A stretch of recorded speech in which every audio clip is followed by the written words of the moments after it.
Hello, hello. This is Irene with SaugaTalks. Hello, thank you everybody for joining. Thank you. I'm Irene Lakovetsky. I host conversations with fascinating people in tech. All right. So today I'm incredibly privileged because Peter Stewart with me. Peter, how are you? I'm well, thanks. How are you? I'm doing very well because I am here at SaugaTalks talking with fantastic leaders. We bring all the topics, all the angles from enterprise AI. Agentic AI is big now. All right. We talk about AI in business, adoption, hurdles, challenges, successes. Okay. That kind of the universe I live in right now. And today's topic is kind of unique to my conversations because, Peter, you were an editor in large publication. All right. And seeing the editor stepping off that seat and finding the way to start your own company. Please talk to us why you did what you did. Cool. Yeah, absolutely. Thanks for having me on. And yes, so my background is that I've always been in sort of publishing, writing, consumer journalism. Initially, I was in the print side of things. I worked for a magazine called Cyclist, and we sort of wrote about wonderful, expensive bikes and lovely places you could cycle. So we'd travel all over the world doing fun trips like that.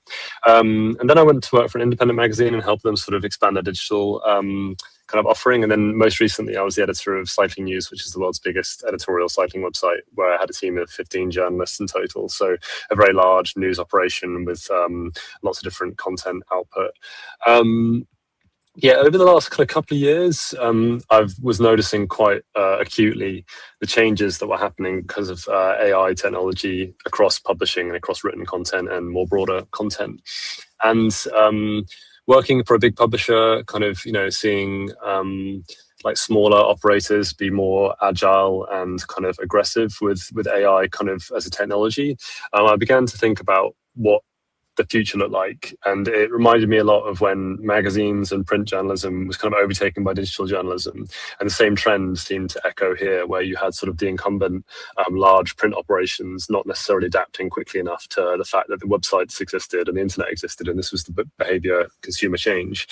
So I thought, that time I was stuck in the print side, and this time I thought, well, what would it look like if I try and get out ahead of what AI is going to look like in publishing?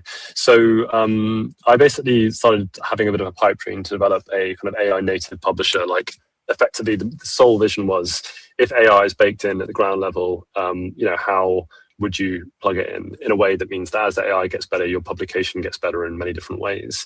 And that sort of relates largely to the front end of the website, obviously, like AI coding tools that can help you do very ambitious, impressive designs, and the kind of back end of the operation, the workflows that underpinned what we were doing. Yeah, I kind of had that as a pipe dream, and then I was sort of hammering out some ideas, but wasn't really like very actively pursuing it. When I met my co-founder Danny Bellion, who is an AI specialist who'd worked in fintech at Capital on Tap, one of the UK's quickest growing financial businesses, and he'd been the head of AI there. And we got talking at a barbecue. We used to race bikes together, and we had a few ideas here and there about what this could look like. He was kind of giving me insights from his AI perspective. And on the second time that we met up to discuss, like, just exchanging notes, he basically said, you know what, I think this is a cool idea. I'm actually happy to do it with you. Do you want to go full send and we could both do this full time? And I hadn't really planned to quit my job and take the leap, but I think the opportunity sort of was just really ripe, and it was really cool to work with someone that was really kind of super literate with these emerging tools. And so we started, and that was back in November last year. And our first goal was to actually launch a publication using kind of AI tools, but then also using AI workflow. And that's what we did. We launched a publication for Velora Cycling, and it aimed to do like a much smaller but similar kind of output to my previous title, but it aimed to do it while removing the sort of laborious kind of manual work that was often associated with publishing. So yeah, we did that and we launched that, but quite quickly after launching that, people sort of asked us about the processes we used behind the scenes, how we'd actually automated lots of these kind of tasks on the production side. And that automation kind of, a lot of it's very practical, like just taking an article and putting it on a website CMS, or like labeling images to say, this is the alt text in this image, this is the credit, or adding SEO fields and things like that. It's all very boring stuff, but it all takes editors quite a lot of time. And so we then sort of, in terms of doing that, and then also doing some of the research and some of the drafting elements that AI is able to do, people were interested in those tools, and so we started to develop a third-party platform where other publishers could use the same tools, and that's the Velora platform that we currently operate today. Amazing, amazing. I mean, what you're doing is incredible. I mean, it takes guts, it takes intuition, and it takes, of course, practical approach, because otherwise it will be just still dreams and ideas. All right. So let's talk a little bit about AI in writing and in journalism in general, because right now, again, people playing with a bunch of tools you mentioned, right? I mean, there's opportunities everywhere. Thing is how to move from generic AI, all right, and how, you know, readers and customers and clients, right, feel that it's authentic brand, authentic creator talks to you, or journalist, of course, rather than seeing all this blah, blah, blah text now that's really automated and not sending the right vibe at all. Yeah. Yeah, no, that's definitely it's a really important part of this whole project, and I think from the outset, it's obviously been very difficult to talk about AI in like writing and journalism without sort of associations that people might immediately make to what the early output of like AI in scaled content looked like, and that's when you might have had publications that were publishing thousands of articles within a month, and a lot of it would be very basic aggregation or like very, very thin content that was being produced at scale by an AI with very little human intervention. Equally, I think, you know, the overall trust issue with AI is that AI obviously hallucinates AI in its chat responses, and you know, AI, you're not sure where the source is. There's not that much kind of traceability in outputs. So I think from the outset, with the way we developed the platform, we thought a lot about firstly, like where AI can be used in writing and where it's probably less appropriate. And there's obviously different areas and of writing. And sometimes, let's say if you have an opinion piece or a commentary piece, I think it's quite normal to expect that that is largely the output of someone's honestly held opinion that they've put down on paper. They may use AI tools to like neaten the output, or they may use AI tools to check some facts. But it's important that that's their perspective. They're saying, I've written this article, this is my view, and that's why I'm communicating to you. That's the value. Whereas sometimes a lot of journalism, and this is probably what isn't always so obvious to people that haven't worked in journalism, especially specialist journalism, a lot of it is kind of quite informational led. So it might be that you have a press release about an event or a new product or a team announcement, and you kind of just have a service to your readers to turn this article into some written copy to say, okay, the Tour de France is on, the biggest team has announced their team list, here's who is on the team. And, you know, tradition and sort of Google's algorithm dictates that you can't just take the press release and put it on the page. So you often editors and writers spend a lot of time just basically rewriting this material with a bit of added context. And my view was always that that didn't really benefit the human insight and the human creativity to spend time doing that. So our view was that, well, if we can use an AI tool to, in a very effective way, take these kind of low-lift press release pieces of content and turn them into a written copy, and that frees up more time for more original reporting and original insight. And even within that article, if you spend only 2 minutes creating the kind of list of the team of the riders and the kind of general context of the team that's been selected, that gives you as a writer time to think, okay, well, now I can spend more time perhaps writing my own perspective within this and saying, I think this team selection is interesting because it reflects that they are putting this rider in the kind of critical lead position.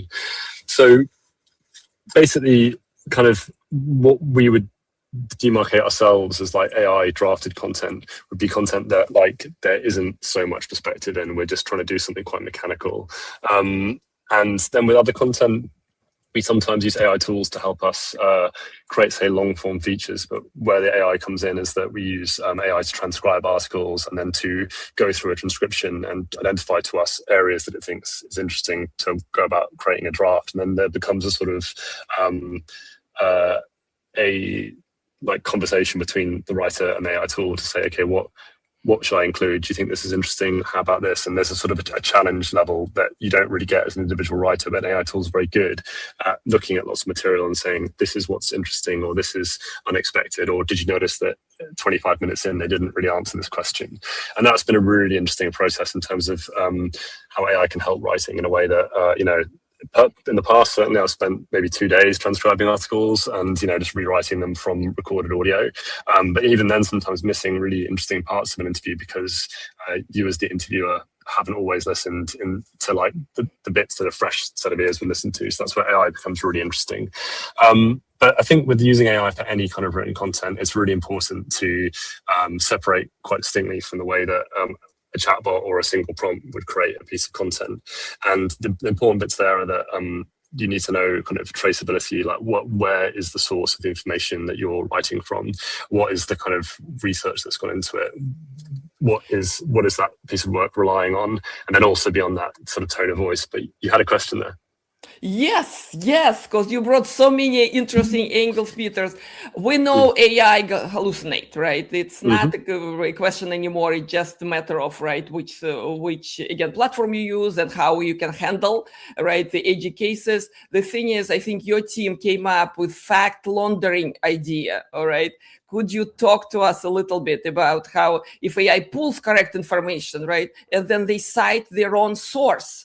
What do you do with that? I mean, because this is like everybody, you don't have to be a journalist to even face this problem. Everyone who writes blogs, newsletters, LinkedIn posts, YouTube scripts, right? They all find this kind of problem. So what's your approach to this? Yeah, so we have many different sort of elements of the platform that we built to deal with this exact problem of accuracy and traceability and sort of attribution. And so the first thing that happens when our pipeline, our sort of platform identifies an interesting story, and that's part of the thing the platform will do on its own. It will take a large amount of input, whether that's press releases, social media accounts, like websites from teams or brands or other kind of international press, and it will sort of rank interesting stories. When it finds an interesting story that it thinks is relevant to your audience, it will do a custom level of deep research on that story, and that deep research is something we designed, but one of the key elements of it is that we wanted to know whenever we had a story that was surfaced in our platform or was identified as a lead, and that might be a story that you could have found from spending an hour looking through lots of social media accounts, or it could have been something that's just in your inbox you can see. We wanted to know, okay, what's the wider context? So as a writer would do, like, okay, what's going on with the story? What's actually happening? What's happened before? What's happened? What's the impact? But we also wanted to know what was the actual original source of the story. We don't just want to say this was reported by somebody else. We want to say, okay, was this originally from that particular? Was a statement made by the individual covered by the source publicly? Was it made on their social channels? Was it made in an interview to one specific kind of publication? And so we ran lots of kind of tests and evaluations, and we actually created a benchmark as well to see research tools that could get to the original source, and that was a challenge we set. My co-founder Danny Bellion has published a benchmark for what we call the Journo bench, and that effectively analyzes how good is each commercial research tool at reaching the original source and saying this is the source that you should refer to.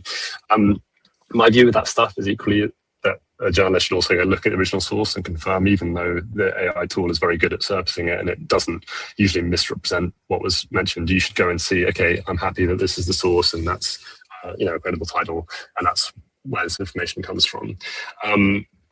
Now, I think the fact kind of laundering you mentioned, this probably might be related to something I said to Ulrike Jange, which is that sometimes hallucinations, there's two things that can happen with information being misspread, and that's because you can get hallucinations that are made by, let's say, one person relying maybe in part on an AI tool to write a story that hallucinates, and that's picked up by other publications. And that's something that our tools have noticed before. Our verification tool has once flagged that and said that this article was the source of a story, of a quote, but the publication it references never made this quote. But equally, one other thing which is much rarer, I think, that I mentioned to Ulrike, was just that sometimes you will get sources of stories that themselves kind of spam stories, and that's not spam that is in a spam domain, it's spam that would be a parasite SEO piece of content. So often, like, a large website might be hijacked effectively, and part of their website output is taken over by a sort of hackers and putting out lots of content to try and game SEO. So that's the only other time that we've ever encountered something that was sort of misleading. But again, because our tool showed us the original source, we were able to see, okay, while this is a high authority website and the tool wouldn't cite it if it wasn't a high authority website, this particular article is actually in itself a huge spam hallucination type article. But those steps are really important for the researcher. But equally, at the other end of our workflow, so when we have an AI drafting tool, or you can use the AI drafting tool, or you can write based on the research yourself manually in the platform. But the AI drafting tool it completes the first draft, and then within it has a verification layer that initially looks at the full piece of content against the research, and then does a sort of test of verification with the different agents. So it's not the same one that wrote the piece. And then beyond that, we then have a deep verification layer that conducts a new grounded search against everything said in the article and tries to find a grounded search piece of kind of source that has that claim in it. So then you have those kind of 3 levels of verification that mean that by the time something reaches a final point of approval by an editor, it's already had so many separate searches done on it to ensure that this information exists and is not a hallucination, that it is in theory very hard for anything to reach that level. And then on top of that, it's just a draft, so the editor is responsible to say, this I know to be correct, this is an interesting claim, so I'm going to double check it. But the verification tools that we have inside the platform are very, very robust, and that helps a lot. But I think it's not always obvious to our sort of to people on the outside who may assume that effectively it's one tool that does everything. It's this kind of combination of different agentic processes that makes the general kind of article creation much more robust than you might have from many kind of historic ways of doing it, or like ways that sort of definitely sacrifice trust in AI written output, where you have gaffes or things that weren't true, quotes misattributed, or the more silly examples of people saying at the end of an article, would you like me to put that in an email format or something? It's obviously the end of a ChatGPT response. So yeah, I think it's just like working very hard at verification layers, at sort of testing and validation, to mean that we think we have a process, we feel confident we have a process where the workflow is very robust, and the age of like rampant hallucinations I think is kind of broadly less common than it was in any chatbot, but certainly in the orchestration you have in our platform becomes very, very difficult, and it's not something that it would naturally come about. It's only in a very, very edge case where you'd see very misleading information reach a sort of final draft. Yay! What's the role of human editor in this new workflow that you're describing? Because it looks like, right, we can automate the AI checking on AI. And again, of course, the tools getting more mature as we speak. All right. So next month, it will be, I'm sure, different models, different ways to handle some of these, of course, challenges. So what's the human role in this now? Yeah, I think for now, and I think you're right, what you say, the benchmark constantly moves. I think it's important with any of this, with any of these kind of agentic processes. And I think it's also worth mentioning that I think while we're quite public with our process, we think this is a similar process and workflow that's used increasingly in different publications. So it isn't sort of totally novel to us, but we think, we've spoken to people that have said, actually, we have a similar process that has evolved over time. So it's become kind of the natural standard, I think, for like responsible use of AI content. But I think the human needs to come in 3 separate points to actually make it robust for now, certainly. And that's sort of creating the orchestration of what this platform would look like. So being clear about, we want this platform to look at these sources. We want this to be the kind of key interest area. We effectively create the architecture of what we want our publication to look like and what we want our publication to prioritize.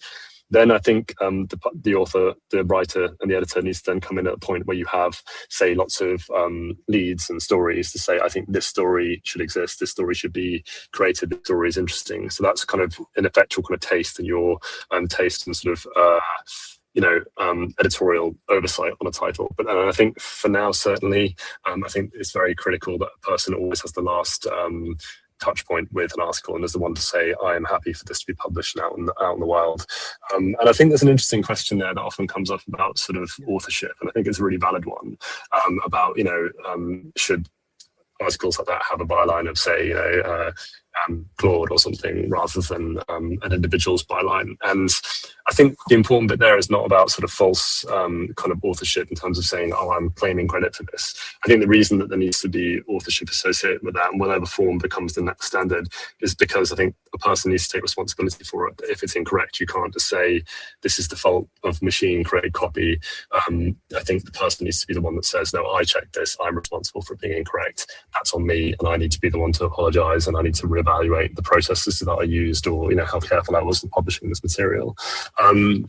So in my view, those are the 3 steps that need 3 key points that need to be editor kind of involvement. But I also think, and I've discussed this a few times with people, that I think there might become an increasing standard where there's an expectation that you have some level of AI verification, almost because realistically we're approaching a point at which AI verification tools or AI tools used in verification will start to kind of exceed the ability of people to do the same thing in a reasonable amount of time. And I'm not saying that that means that the person doesn't verify, but I think there might be a point where AI tools very, very soon are able to do a very in-depth check of an article, are able to confirm quotes, are able to confirm research, are able to confirm someone's age, someone's place of birth, whatever, anything that's included in the article, and return a sort of very, very in-depth verification report very, very quickly. And while in an ideal world, publications would have fact checkers to do all of these things, and they did used to do that 20 years ago, it's not realistically financially sustainable anymore. So I think that AI tools, while a person is critical in verification, I think it might become increasingly standard that we expect AI tools to play a part in verification and fact checking as well. You brought fantastic point, okay? I ask a lot of my guests about roles in organizations, okay? How do you see that industry changing, the publishing industry changing altogether? Because you mentioned few important tasks that, again, we now can delegate to AI, but at the same time, right? They gotta be human touch, they gotta be human responsibility, right? So could you please describe the ideal organization that operates in this new environment now? Yeah, I think the way that things should work ideally is that organizations need to begin to assess what value they are adding in terms of what they're bringing to their readership, what their existence as a publication means. And I think when they do that, then quite quickly you'll begin to understand different areas of their output, and those different areas might lend themselves to more editor human kind of oversight, and different areas might be more appropriate for AI related tools. So if as an example, if you're a cycling website and people come to your website to see the results of a bike race, purely this is the information, we can maybe say that AI tools may very soon be able to gather that information and repeat it in a much more effective way than people would be able to. And a person spending hours trying to kind of compile this information just can't compete with a machine to do that. Equally, if you're just trying to talk about, say, new kind of new building projects in Chicago, and that's one of your website's content outputs, it may be that machine is much better at an AI tool is much better at scanning a large amount of inputs, large amount of press releases, a large amount of alerts across the city and surfacing that to readers. But I think at the same time, most publications and most brands that exist have a perspective and have an insight that is really valuable and people value that brand for. And I think we then need to think, okay, maybe people should be spending more time defining what this brand stands for, what its meaning is, what its perspectives are, and spend more time trying to offer their own personal insights, offer their own opinions that form sort of a more engaging relationship with the reader. And at the same time, I think we probably also need to think more about making journalists more personal, sort of, identifiable kind of creators in a way. And that's probably, in my view, more likely to be what the future looks like, where automation sort of begins to take over a large part of aggregation work or just pure informational work, and insights, perspective, maybe thought leadership and things become more what we expect people in organizations and publishing organizations to do. But I'll make a caveat, and I'm not, well, I say these things, I'm not designing this new world, so I'm not intending that this is how things are going to look. But I think we have to be realistic that the world of who will do this work may become smaller because there isn't more demand for this kind of content. But a lot of this content can now be created much more cheaply. So, whether people will sort of even use newspapers or websites to find very informational kind of facts, or just ask a chatbot, is a big question. But equally, whether there are competitors that will start to do this at very, very low cost to talk about all the building projects in Chicago very, very cheaply with AI tools, that will change the sort of value that those people who are writing and doing that work manually they're offering, even if it hasn't sort of impacted the publication yet. That shift in values already happened as soon as AI tools have been able to do these tasks. So in my view, I think we need to lean into the human and lean into the expertise and insights and make kind of perspectives that people value, and then automate as much as we can around that. And I'd probably stand out being a bit more pro sort of writing automation than most, but I think realistically, these writing tools are getting so effective that there's less and less value in saying we think a person should write this very informational press release type article, because the AI tool just becomes better at it. And then, you know, we may have social questions about whether that's the best thing to happen, but it is still the best. That is still just the reality. That's what's happened. If an AI tool has become better at writing this and it can do it in 15 seconds, it doesn't serve anyone to have somebody set aside 2 hours to do it. Have you seen some particular productivity gains, okay, results that can be measurable? So could you share maybe, I don't know, success stories? You don't have to name client name or anything, but some project that, yeah, really teams saw the fantastic results. Yeah, yeah, we've had lots of these cases of people sort of reallocating their time. So I think as we've shared sort of LinkedIn and stuff at the moment, we have around 10 clients and 10 publishers that work with us. Of those, like, you know, I think they've generally seen, my co-founder published something a few days ago, an uplift in traffic of, not dramatic, not hundreds of percent, but like 60-70% increase in traffic as a normalized average. And generally what we've always had the feedback of is that they've had time back to do other things. And in different cases, different publishers, that has a big impact on the rest of their business, because increasingly across the specialist publishing landscape, probably just writing content on a website is not the only thing you will do, because a lot of time the monetization is more significant in, say, like events or other commercial activities you might be doing as a brand, like working on something, client kind of content or something like that. So what our clients have told us is they've had a lot of time back. Sort of, you know, a 3 or 4 hour job has been reduced to a 30-minute job. So their morning news tasks have been much, much quicker.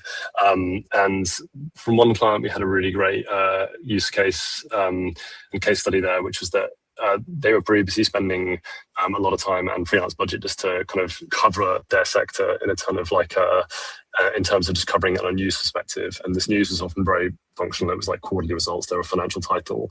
And by using our tool, that would then firstly find the financial results that person was interested by looking at SEC and companies' house filings, and then sort of draft them, they were able to effectively get all of that time back. And instead of sort of commissioning people to write up these kind of low lift but kind of quite factual stories, they then invested the same budget into somebody spending more time doing original interviews and original insight. And they saw generally an uplift in traffic, but also just the general content mix that was much healthier for their website. And that was kind of a liberating factor of the AI tool that kind of gave them time back, but also let them shift their focus. So they were suddenly able to commission, say, 2 interviews a week rather than no interviews a week. So those are the benefits we've seen so far in small organizations.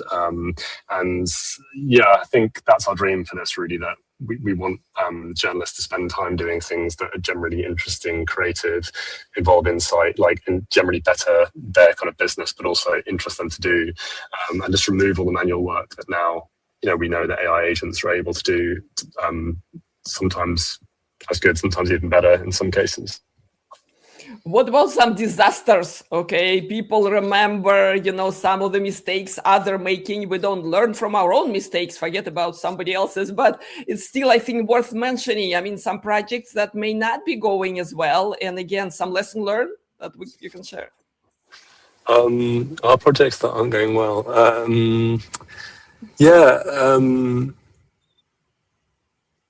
Scenario. I think we have, okay, yeah. You don't have to spill the beans. It's not about that. It's rather, hey, are there some situations, I would say, right? You would you know, ask people to avoid, because again, we're all running into mistakes.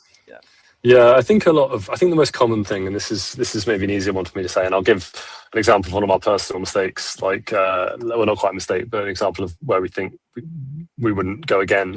But I think generally, and this isn't something we've done, but generally a lot of people, when they've come to the possibilities of AI and content, they've tried to like massively increase their output of work. And, you know, you might have a website that would start publishing, say, 20 articles, and all these articles are very kind of thin or low quality. So they would say, okay, everything that happens on social media of any interest or anything that's published by competitors will publish as well. And generally, I think this has been the tactic that's been really heavily punished by most kind of platforms, specifically Google.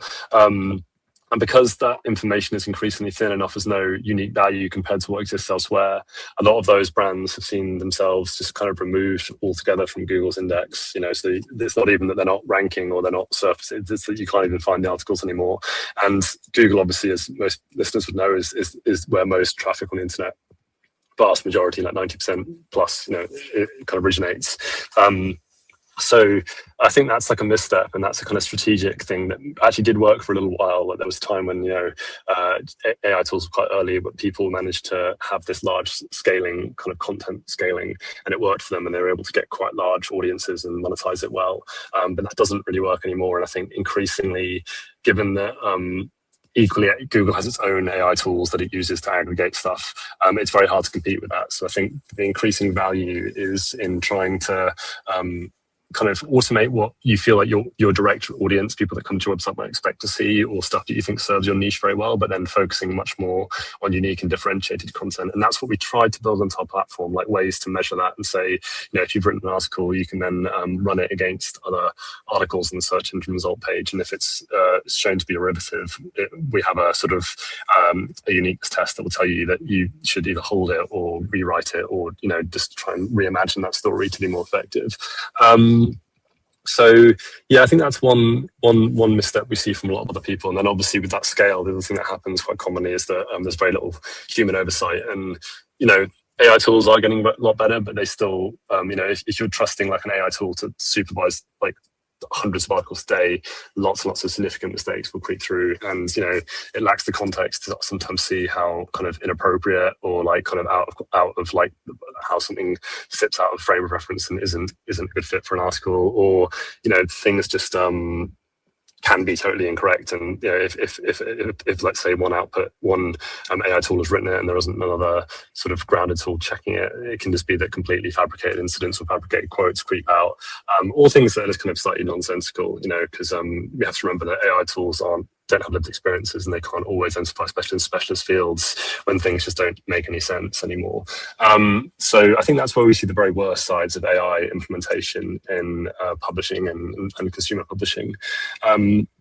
Probably the only areas that I think we thought we wouldn't do it again. So in the early days, we were kind of interested in like just purely because our project was about being AI native, AI video, but we discovered that AI video really isn't something that people like find that engaging. Like certainly, there's a whole world of like AI kind of slop that people enjoy on TikTok that is, like fruit dramas and things like this, and very, very silly videos. But I think with any sort of real kind of like publishing output, it's not something that resonates with people. And I think we were in Munich last week, and there was an example of this publisher called Welt, which is part of Axel Springer, that tried to use an AI avatar to tell the news. But the output was kind of quite useful, but people just didn't like the fact it was an AI avatar. It really put them off the whole nature of the news delivery. So they just kind of shelved that idea. And that's something we never really published that much AI video, but we tried it a bit, just internally. We thought, this isn't interesting. This isn't good. This is just kind of like,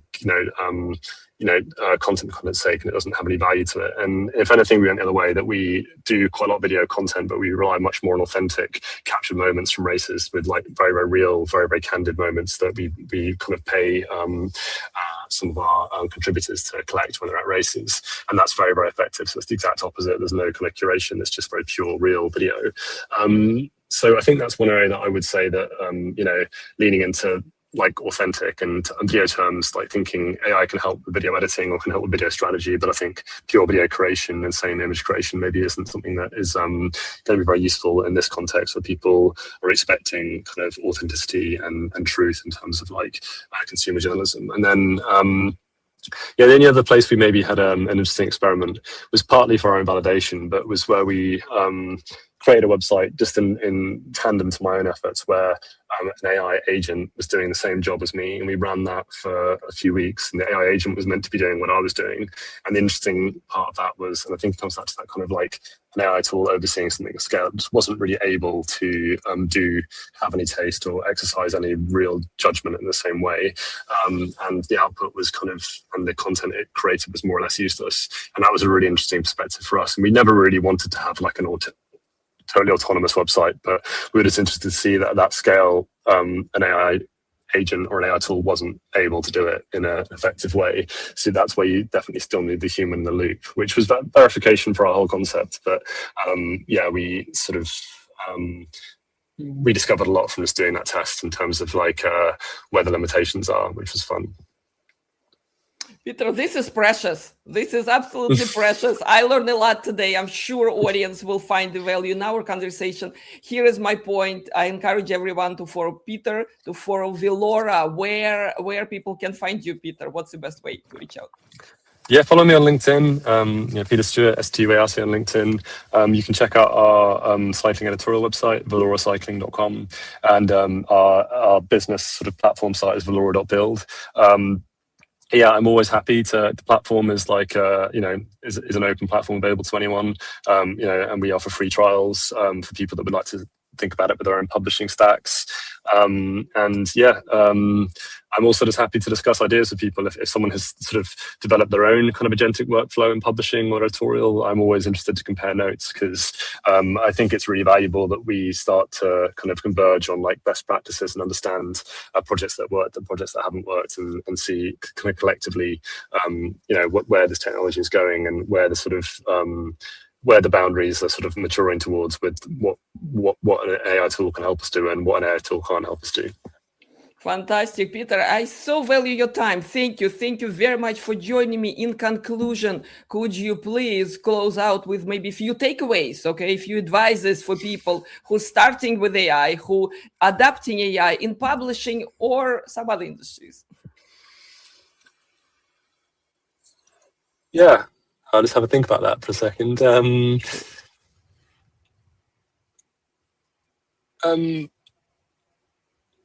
I think my overall thing that I'd say, and this is obviously something that happens with enterprise a lot of the time, is that I think because you have some contradictions or some challenges with using AI, that you think, oh, we're worried that AI may make mistakes in written output or in research.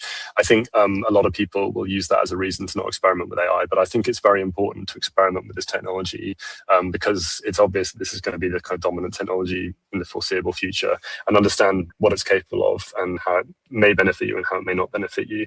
So I think I'd always encourage, certainly in enterprise level, lots of hackathons and vibe coded ideas and creativity from super users of the platforms that are creating say journalism, so that the people that use the CMS will do the writing to actually develop their own tools. And I think it's always important to be sort of conservative about when something goes into production, but I think people often are too reticent to begin experimenting and begin sort of exploring what's possible with AI tools. On that front as well, I think probably the other advice I'd have is that I think in our perspective, and we're not a £1 billion company, and most likely never will be, but I think if we've been successful in one way, I think it's that myself and Danny have always been extremely close in our development of the product, and the key benefit there is that I've always been the super user. I've always been the person that has the expertise about using this platform and creating content. So I think a lot of the time it's easy to kind of develop an idea, but if you're abstracted away from your kind of super user or the person that needs to see the gain, you may not develop a really good product, because it's no longer expensive or scarce to develop software that can do things like, if you're developing an AI tool for woodworking trade or something like that, I think it's important that you work daily with someone that works in that trade, or a carpenter, and you're actually able to understand their challenges and their friction. And I think that's where, in terms of developing a whole workflow and a agentic process, where we had a big benefit, because Danny, my co-founder, even though he was very kind of understanding and he had spent a lot of time reading content, he never really knew firsthand what it involves. So the things that he initially would have solved for weren't necessarily the problems that I was facing. And the problems I was facing a lot of the time, he couldn't really conceive why there were problems or why they were time consuming or what the specific solution was. So I think gearing your solutions around a really clear problem is one of the most important things I'd say about working with AI software and technology. And to do that, I think it's really important to work with someone that has a lived experience of that sector, of working in that sector. Precious, absolutely precious. Peter, thank you so very much. Much success to Velora and the team, and it's just incredible. So we'll stay in touch. Thanks a lot. Thanks so much, Irene. Thank you. Thanks for having me.